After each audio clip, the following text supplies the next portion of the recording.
하나님 말씀은 누가복음 22장 54절에서 62절까지 말씀입니다. 우리 한 절씩 우리 교독하시고 62절을 우리 같이 함께 말씀을 봉독하겠습니다. 예수를 잡아 끌고 대제사장의 집으로 들어갈새 베드로가 멀찍이 따라가니라. 사람들이 뜰 가운데 불을 피우고 함께 앉았는지라. 베드로도 그 가운데 앉았더니 한 여종이 베드로의 불빛을 향하여 앉은 것을 보고 주목하여 이르되 이 사람도 그와 함께 있었느니라 하니 베드로가 부인하여 이르되 이 여자여 내가 그를 알지 못하노라 하더라. 조금 후에 다른 사람이 보고 이르되 너도 그 도당이라 하거늘 베드로가 이르되 이 사람아 나는 아니로라 하더라. 한 시가 좀 있다가 또 한 사람이 장담하여 이르되 이는 갈릴리 사람이니 참으로 그와 함께 있었느니라. 베드로가 이르되 이 사람아 나는 네가 하는 말을 알지 못하노라고 아직 말하고 있을 때에 닭이 곧 울더라. 주께서 돌이켜 베드로를 보시니 베드로가 주의 말씀 곧 오늘 닭 울기 전에 네가 3번 나를 부인하리라 하심이 생각나서 함께 봉독합니다.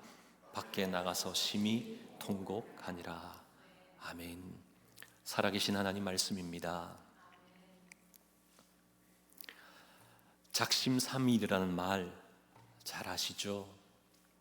단단히 먹은 마음, 이 작심이 며칠을 못 간다고요? 3일을 못 간다는 겁니다.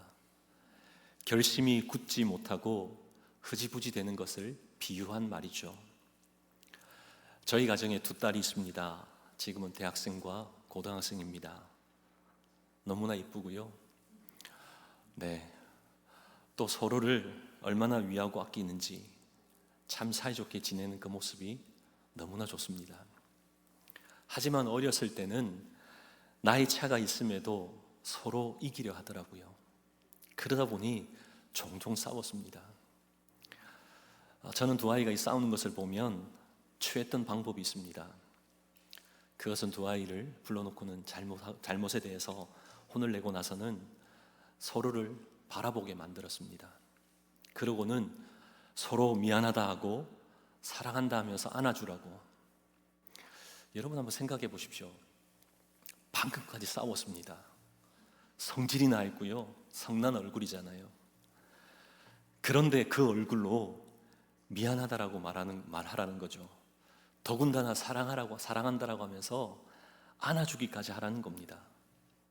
참 쉽지 않은 그런 요구사항이죠. 그래도 순진한 아이들은 그렇게 하더라고요.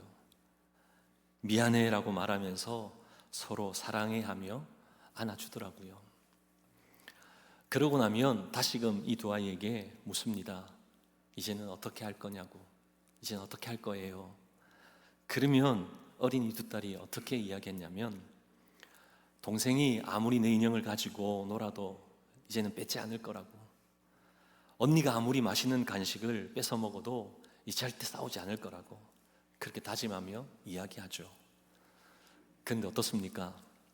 불과 몇 시간이 지나지 않아 그 다짐은 온데간데 없습니다. 서로 또 싸웁니다. 싸우고 혼나고 안아주고 다짐하고 또 싸우고 혼나고 안아주고 다짐하고 이런 일을 반복한다는 것이죠. 우리도 하나님 앞에서 이런 행동을 하고 있다는 겁니다. 하나님, 이제는 이렇게 살지 않고 말씀대로 살겠습니다. 그렇게 다짐하면서 큰 소리 칩니다. 그런데 언제 제가 그랬죠? 그런 본래의 모습으로 그냥 돌아가 버린다는 것이죠. 이런 삶을 반복하고 있다는 겁니다. 이런 연약함을 가지고 있는 사람이 작심삼일의 인생이 바로 우리라는 겁니다. 그러게 우리는 자주 실패하고 자주 실수하고 자주 넘어지는 것이죠. 오늘 말씀에서도 우리와 같은 연약함을 가지고 실패하고 넘어졌던 한 사람이 나옵니다. 이 사람이 누구입니까? 베드로입니다. 베드로가 어떤 사람이죠? 베드로는 예수님의 수제자 중에 수제자였습니다. 성격도 급했고요, 실수도 잦아서 예수님께 혼나기도 했습니다. 그래도 예수님이 가장 사랑했던 그런 제자였죠. 아꼈던 제자였습니다. 이런 제자에게 어느 날 예수님께서 마지막으로 제자들과 함께 저녁 식사, 최후의 만찬이라고 알고 있죠. 이런 식사를 하면서 청천벽력 같은 그런 말씀을 합니다. 뭐라고 말씀하셨습니까? 누가복음 22장 34절 말씀을 보면 베드로에게 오늘 닭 울기 전에 네가 3번 나를 모른다고 부인하리라. 3번 부인할 것이다. 그렇게 말씀하셨던 것이죠.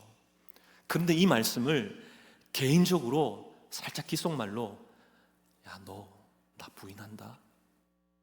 이렇게 말씀하신 게 아니라 제자들이 다 있는 곳에서 얘기하셨다는 겁니다.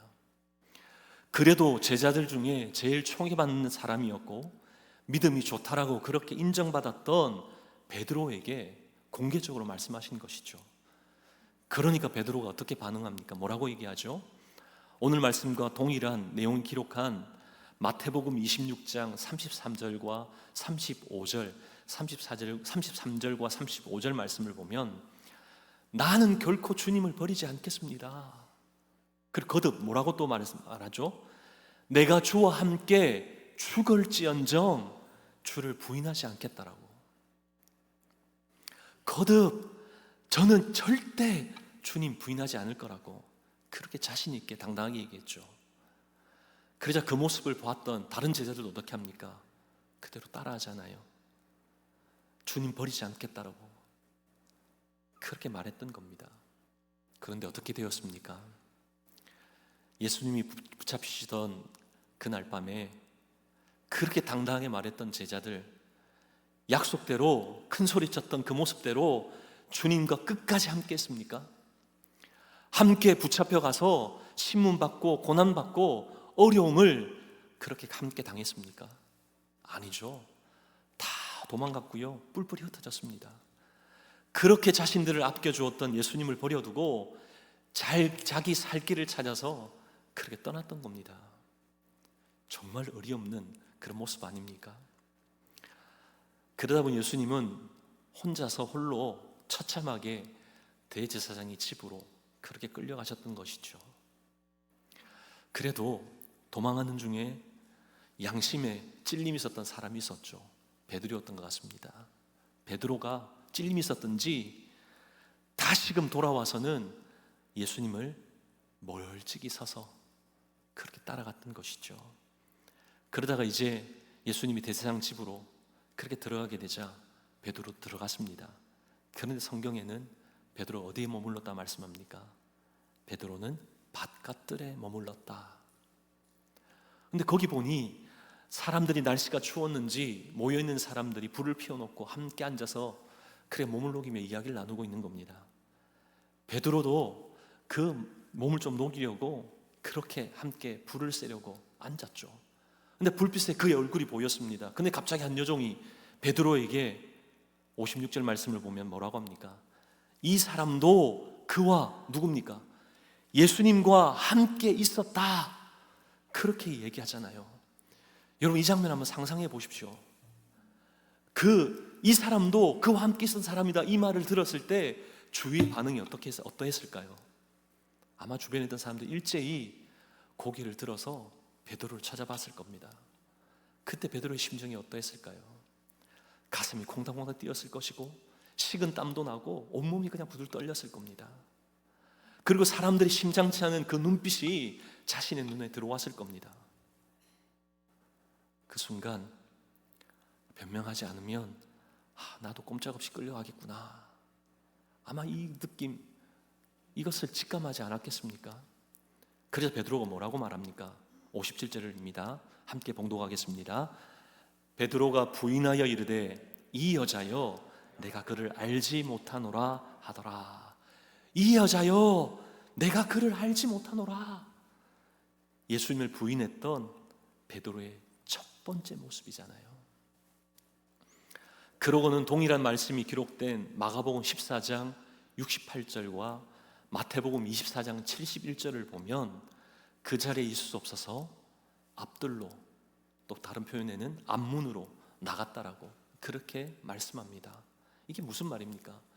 그냥 계속 그 장소에 머물렀다가는 더욱 의심받을 것 같아서 위기를 모면하기 위해서 이제 자리를 피해서 옮겼다는 겁니다. 그런데 거기에서도 또 다른 사람 여종이 뭐라고 말합니까? 오늘 말씀 58절 그리고 마가복음 14장 69절을 보면 너도 그 도당이라, 이 사람은 그 도당이라. 이게 무슨 말이죠? 예수와 같은 편이다, 예수와 같은 무리였다, 이 말이잖아요. 그러자 베드로가 다급하게 뭐라고 얘기합니까? 58절을 보면 이 사람아 나는 아니로라, 나는 아니라고 그렇게 시침이 떼는 겁니다. 베드로의 두 번째 부인의 모습이잖아요.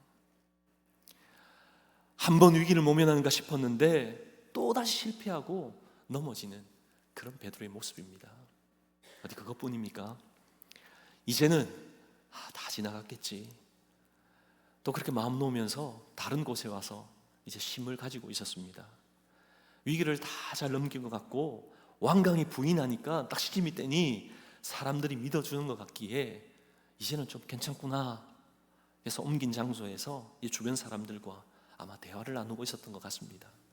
근데 오늘 말씀 59절을 보면 이 상황을 좀 더 자세하게 표현한 마태복음 26장 73절을 보시면 조금 후 오늘 말씀은 1시간쯤 있다가 또 한 사람이 이제는 베드로의 말하는 그 억양들을 보고 장담하며 이야기하죠. 이 사람은 갈릴리 사람입니다. 진짜 참으로 갈릴리에서 예수와 함께 있었습니다. 이렇게 이야기하잖아요. 근데 여러분, 이 사람이 어떻게 이 베드로가 갈릴리 사람이라는 걸 알았겠습니까? 우리도 보통 그러지 않습니까? 만약 어떤 사람이 저는 잘 몰라요 이렇게 말하면 조금 제가 어색했군요. 네. 이렇게 얘기하면 어느 고향, 어느 지방 사람이라고 합니까? 몰라요. 이러면 충청도구나. 그 당시 베드로의 고향인 갈릴리 이 사람들이 이 충청도 사람들처럼 그 말이 조금 느렸다는 것이죠. 이렇게 말투가 느린 그 모습을 보면서 기억이 났던 겁니다. 베드로 갈릴리에서 예수를 따랐던 그 사람, 바로 이 사람이 그 사람이다라고. 이제 베드로는 도망칠 데도 없습니다. 막다른 골목에 이르렀던 것이죠. 자신의 출신까지 이제 다 밝혀졌습니다. 이제 뭔가 확실하게 하지 않으면 분명히 붙잡히고 말 거라는 것 베드로가 직감했죠. 그렇게 베드로가 뭐라고 얘기합니까?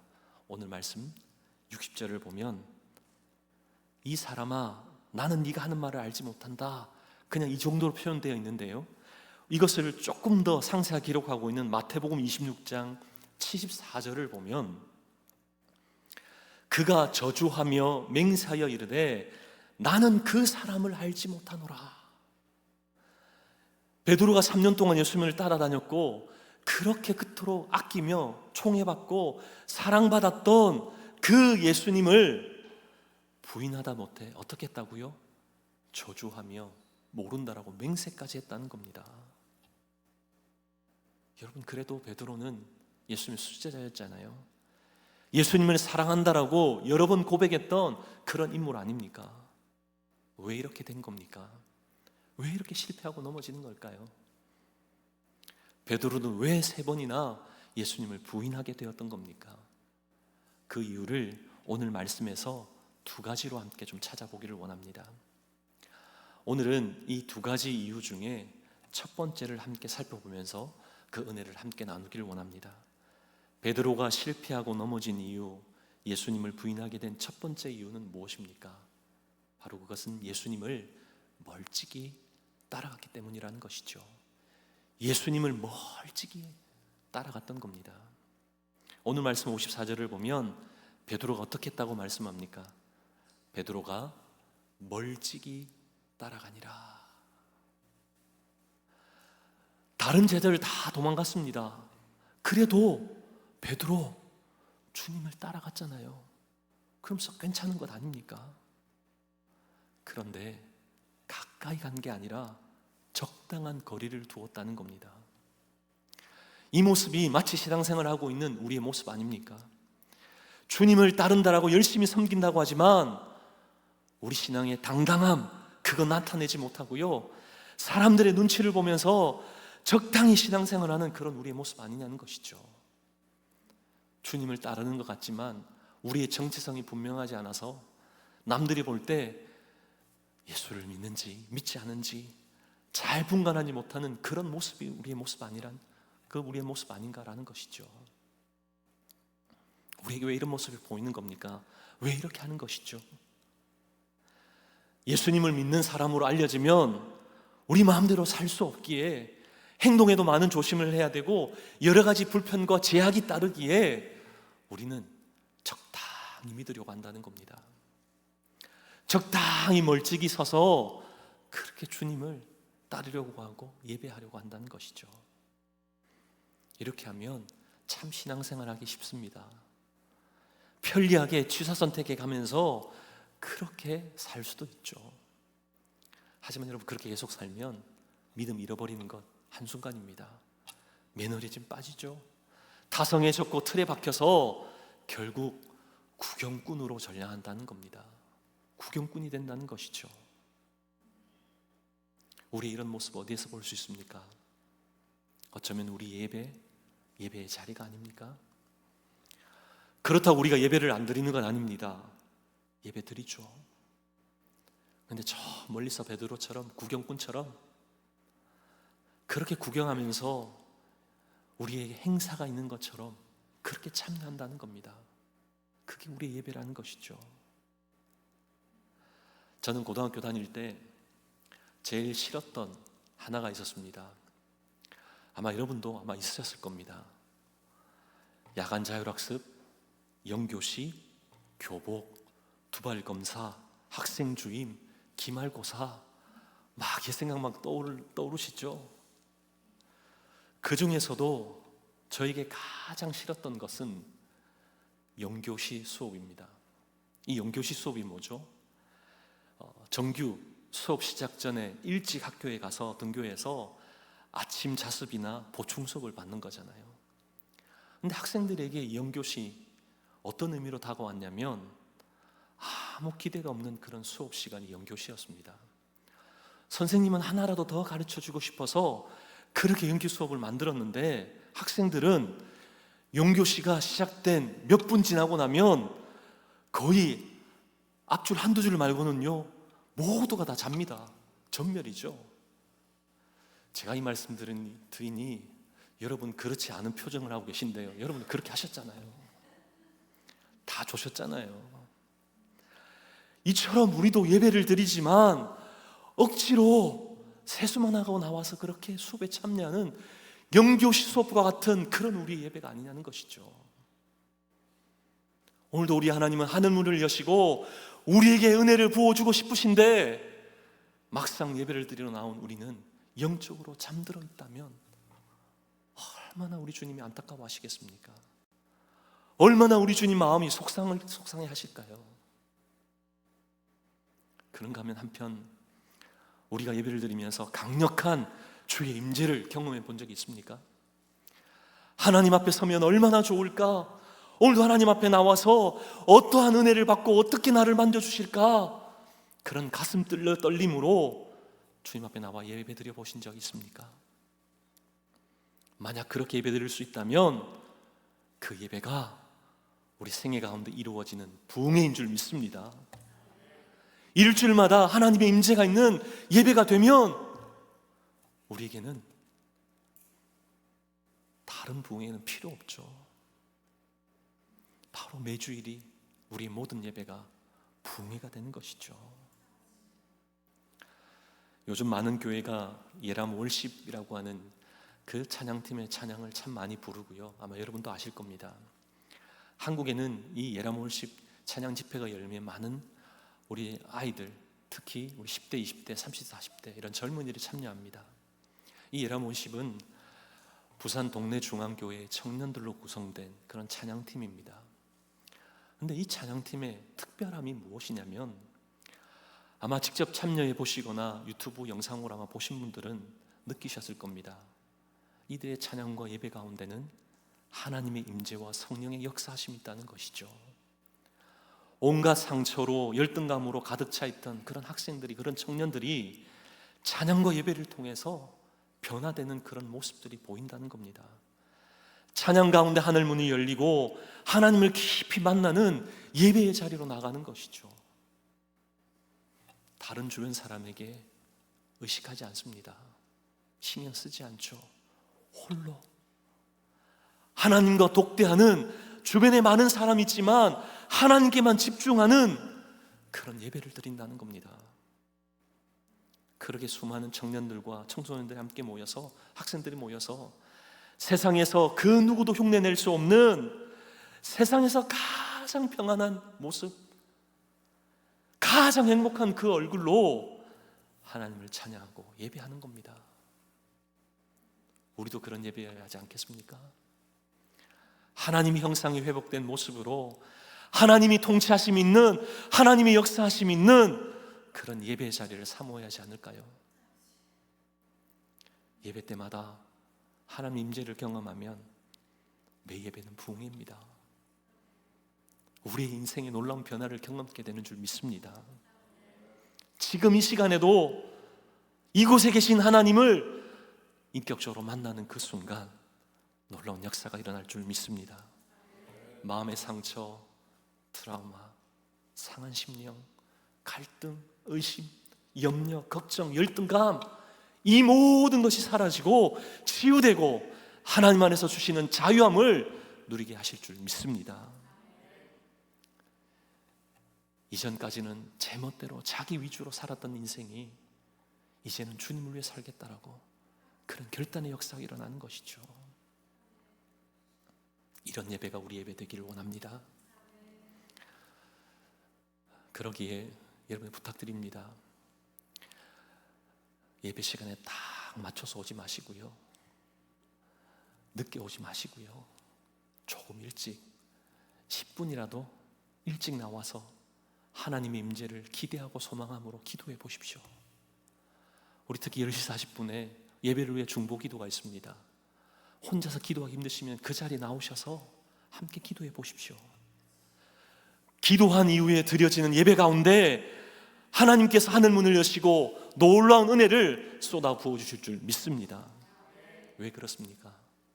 사모하는 심령에게 우리 하나님 말씀으로 찾아오셔서 그 가운데 하나님 나라를 임하게 하시기에 역사가 일어나는 것이죠. 하나님의 통치가 있고 하나님의 주관하심이 있기에 그 예배는 이루 말할 수 없는 감격의 예배가 되는 줄 믿습니다. 오늘 우리 예배는 어떠합니까? 찬양할 때, 기도할 때, 지금 이 말씀을 듣는 가운데도 어떠합니까? 이유 없이 기쁘고 감격스럽고 이루 말할 수 없는 은혜에 잠기십니까? 이곳에 하나님의 임재하심이 있고 하나님과의 만남이 있기에 우리에게 주신 은혜인 줄 믿습니다. 우리 마음에 있던 부정적인 모든 것을 우리 주님이, 우리 성령께서 뽑아주시고 태워주셨기에 그런 역사가 일어나는 것이죠. 하나님이 통치하시는 하나님 나라가 우리 가운데 임하기에, 회복되기에 그런 은혜를 맛본다는 겁니다. 우리의 온 마음과 열정을 다해 우리 하나님 예배하는 저와 여러분 되기를 원합니다. 요한계시록 3장 15절 16절 말씀, 우리 같이 한번 말씀을 봉독할까요? 함께 봉독합니다. 내가 네 행위를 아노니 네가 차지도 아니하고 뜨겁지도 아니하도다. 네가 차든지 뜨겁든지 하기를 원하노라. 네가 이같이 미지근하여 뜨겁지도 아니하고 차지도 아니하니 내 입에서 너를 토하여 버리리라. 아멘. 우리 하나님이 우리에게 주시는 경고의 말씀입니다. 어떻게 하라고 말씀합니까? 차든지 뜨겁든지 하라. 미지근하면 토해버리시겠다. 우리 하나님 너무나 미지근한 신앙 모습 싫어한다는 것이죠. 근데 말씀에 차갑든지 하라고 해서 차가운 심령, 냉랭한 심령 그렇게 좋습니다. 아닙니다. 우리 하나님 정말 원하시는 것은 뜨거운 심령, 열정 있는 그런 신앙을 요구하신다는 것이죠. 그러기에 우리 주님 앞에서는 선명해야 되고 분명해야 한다는 겁니다. 이것도 저것도 아닌 그런 신앙의 양다리 걸치는 박쥐와 같은 신앙이 되어서는 안 된다는 것이죠. 봉사하려면 뜨겁게 봉사하십시오.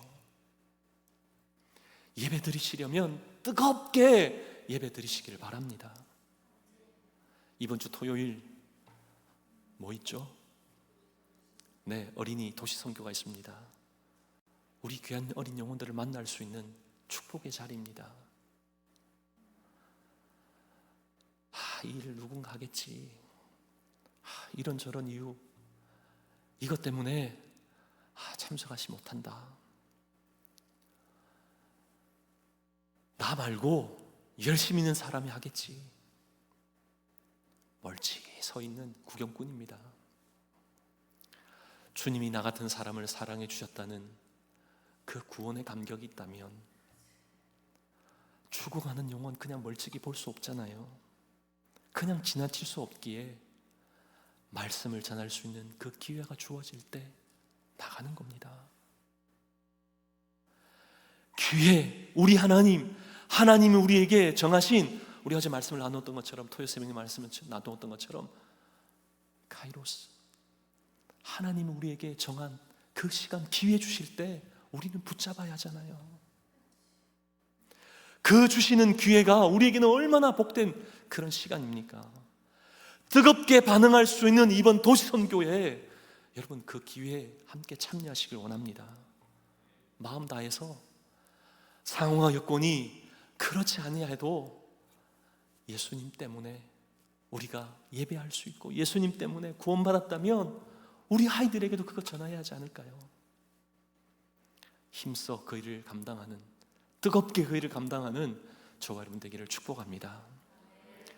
여러분 벼랑 끝에 내몰리거나 벼랑 끝에 서보신 적 있습니까? 벼랑 끝에 홀로 있으면 그 인생만큼 불행한 인생은 없죠.